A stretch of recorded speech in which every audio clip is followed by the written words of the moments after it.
最近大伙儿都在搜一个大热搜，特斯拉彻底不跟印度玩了。就在5月17号，印度报业托拉斯直接爆了个大料，印度重工业和企业部的部长黑着脸向外界证实，特斯拉已经正式放弃了在印度的建厂计划。大白话就是马斯克不玩了，人家甚至连印度政府专门为他量身定制的电动汽车超低优惠政策都直接当成废纸给扔了。听到这个消息我当时就乐出声来。那有些西方媒体还搁那儿替印度惋惜呢，说什么令人遗憾的放弃了邀请。什么叫遗憾？在印度人的字典里，这个词儿翻译过来就是我坑都挖好了，磨刀石都磨得快冒烟了，他竟然跑了。在聊今天这个视频之前，想先跟大家分享一个我上网的小习惯。因为我平时查资料经常会接触到各种复杂的网络环境，那为了保护个人信息不被第三方追踪，我雷打不动的都会先挂上 Surfshark VPN。 我最看重它的隐私加密功能，能把我的 IP 隐藏起来。那对于我们这种经常需要上网找素材人来说这种安全感真的是非常重要啊。而且它非常实用，能让我一键切换地区去追一些限定的纪录片，网速也很稳啊。最方便的是它不限制设备数量，我的手机、电脑还有全家人的设备用一个账号就能全部保护到位。那现在呢有一个特别的福利，点击 surfshark.com/xlan 或者在结账时输入优惠码 XLAN，就能额外获取4个月的 Surfshark VPN 服务。大家可以点击我描述栏最上方的链接，或者看我的置顶评论。记住优惠码是 XLAN， 大家赶紧去了解一下吧。好了，咱们回到正片。莫迪老先生那是何许人也那可是纵横南亚次大陆几十年的高端捕猎者呀。从小米、OPPO 再到亚马逊，哪一个不是被薅的满地找不着？谁能想到马斯克这老狐狸在坑边上探头探脑溜达了4年，最后不仅没跳进去，还顺手往坑里吐了口唾沫，转头去了北京。这操作直接把3个的后槽牙都给咬碎了。咱们先看看大戏到底是怎么演砸的。其实呢，特斯拉想去印度建厂这个事儿早在2021年就闹得沸沸扬扬了。那当时印度的 PPT 那做的叫一个漂亮任何一个想赚大钱的企业家看到这些数据眼珠子都得发绿马斯克当年也是个热血青年心里面一盘算，去印度搞个工厂，那我不就成了印度新能源之父了吗？但是马斯克精明就精明在，他虽然心动，但是他不瞎呀。他看了一眼印度的汽车进口关税，好家伙，70%到100%，这叫什么关税？这叫打家劫舍税。你在美国造辆30万人民币的特斯拉，想进到印度去卖，一过海关，啪，变成60万了，这还卖给谁？于是马斯克跟印度政府就展开了长达数年的极限拉扯。马斯克的盘算，你先把进口关税给我降到15%，我先运几万辆车去你那试试水，看你们印度老乡到底买不买得起。要是卖得好，我二话不说，立马掏钱在你们这儿建厂。那莫迪的算盘小马呀，你当我3岁小孩呢，还想空手套白狼？不行，你必须得先过来建厂，你得先砸5个亿美元进来，保证3年内本土量产，而且5年之后必须实现50%的零部件国产化。你把这个厂子盖好了，我再考虑给你降关税。你瞧瞧，这不就是经典的先有鸡还是先有蛋的流氓逻辑吗？马斯克要的是先卖车再建厂，印度要的是先建厂再卖车。那双方你来我往，谈了整整2年连个毛都没谈出来。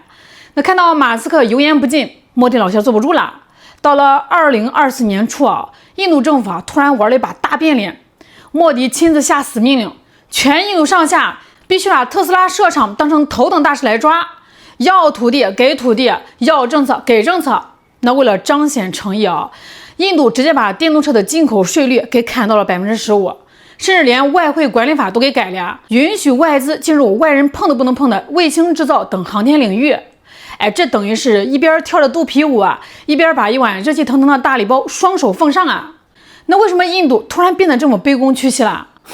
哎呦喂，大伙儿千万别被这3个的真诚给感动了这纯粹是印度精心设计的剧本。先让马斯克觉得印度的政策很硬很值钱，把对方的注意力死死吸引在关税上，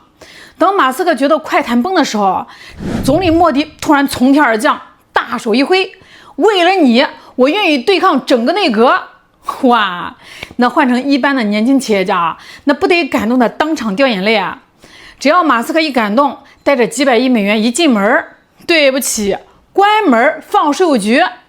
马斯克当时好像真的信了。2024年的4月，全世界的媒体都在传，马斯克马上就要访问印度啦，要和莫迪一块儿宣布投资30亿美元盖超级工厂。那当时的印度媒体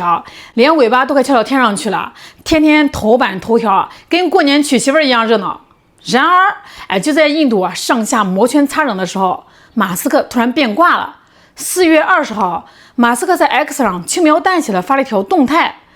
由于特斯拉最近这个任务实在是太繁重了，我不得不推迟对印度的访问，但我非常期待今年晚些时候能去哦。莫迪老仙儿直接被放了鸽子。大家想象一下那个画面这大坑挖好了，鲜花铺满了，埋伏在树丛里的印度税务官员、反垄断法官、本地的财阀大佬们，一个个蹲的腿都麻了，就等着猎物进坑了。结果猎物突然发了个短信：不去了，改天吧。你气不气？这还没完呢更让三哥吐血的是，几天之后，马斯克生龙活虎的出现在了北京，面对镜头马斯克笑得跟朵花一样，大声宣布：我是中国的粉丝。三哥心态当场就炸了。你不是说任务繁重走不开吗？怎么去中国就有时间了，去我们大印度就没时间？那印度网民瞬间就在评论区对马斯克展开了铺天盖地的谴责。印度先进电视台的主持人在节目里脸都气歪了，公开痛批马斯克是一个道德低劣的人，在我们印度人人都为此感到震惊和耻辱。笑死我了你震惊你的，人家马斯克理你一下就算我说。莫迪老仙儿不愧是属狐狸的到了2025年的3月，他依然没有放弃他觉得只要关税真的降下来，特斯拉尝到了甜头还是会来的。那于是印度正式出台了电动车新政策，主动把关税降到了15%。到了2025年的7月特斯拉看在市场的面子上，那确实试探性的进驻了印度，在孟买开了第一家体验中心。那接着是德里机场、果尔港，风风火火的开启了预订业务。三哥们又开始狂欢了看吧，特斯拉还是向我们伟大的印度低头了。结果呢，到了2025年底印度经济时报啪啪打脸，公布了刺眼的统计数据。特斯拉在印度辛辛苦苦卖了大半年，总共就卖出去了100多辆车。这里面呢，还有一个让人笑掉大牙的内幕期间倒是有600辆车的订单，但是客户在9月份下单后全都在干同一件事儿，申请试驾。他们根本不打算买就是想花个定金体验一下，在这个村里面兜个风，然后把定金给退了。这尴尬的销售成绩把印度的底色都扒干净了。他无情地暴露了3个致命的现实问题：一，兜里面掏不出钢镚儿消费能力基本为零。你印度天天吹你自己有15亿人口，市场大得很，但是你那15亿人口里有很多都是连干净的水都喝不上的底层老百姓，能掏出几十万人民币买新能源纯电车的富豪，全印度满打满算就那么一撮人，而且人家早就坐上劳斯莱斯了，谁欠你的特斯拉呀？第二，基建约等于原始社会，全国找不出几个充电桩。特斯拉进印度之后大伙儿惊讶地发现全印度竟然只有2座超级直流快充站，一座呢在孟买，一座在新德里。还有第3，最致命的电力供应自己都顾不上。印度这个国家一到夏天动不动就是大范围的停电，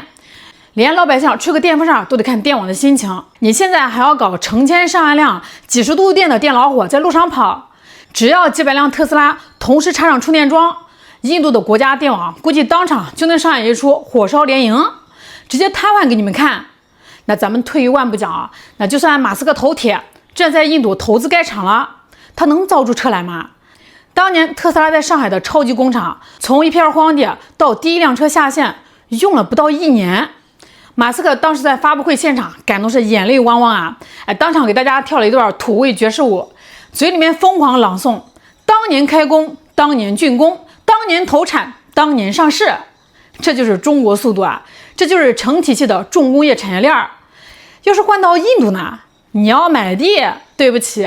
本地几百个地主和神官能给你扯皮扯上个5年，天天躺在你的推土机前面抗议，说你动了他们家的风水。那你要招合格的工人，高学历的印度技术人才呢，全都在硅谷呢。留在国内的稍微加点班，工会立马就带着几万人上街散步，要求一天工作几个小时，还要有假期。你需要的电池、电机、电控等关键零部件在哪里？对不起全在莫迪老先生的 PPT 里呢。印度根本连一根完整合格的高性能新能源汽车产业链都掏不出来。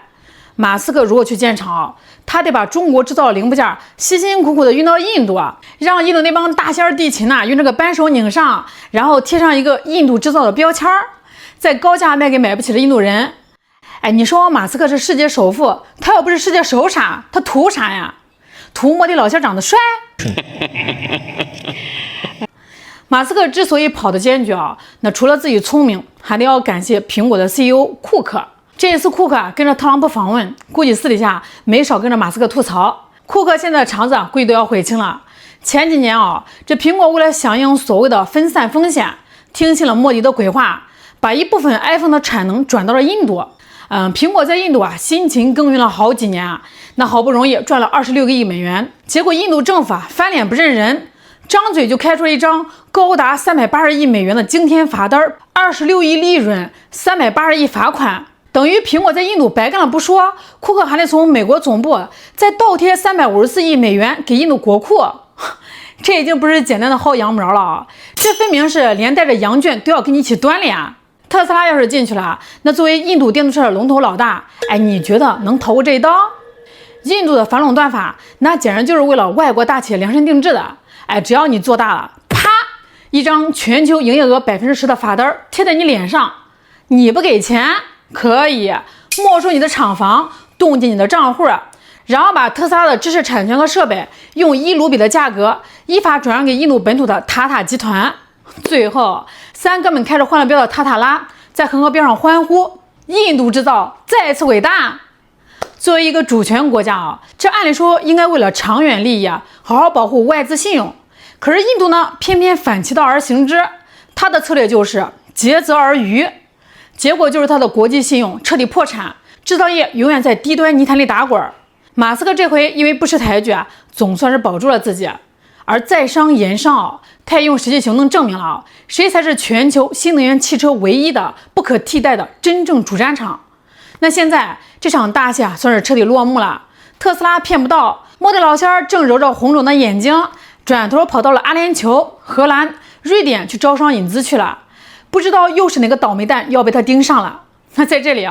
劝咱们国内那些中国企业一句放下侥幸心理，尊重他人命运，千万别觉得自己是那个天选之子觉得能从3哥手里面全身而退。实在要是没有判断力，你就看看马斯克，看看库克，那可都是身家千亿的商业巨头连他们都被玩得狼狈不堪，破财消灾，咱们普通企业去凑什么热闹呢？至于印度就让他在自己的 PPT 世界里自生自灭，继续伟大去吧。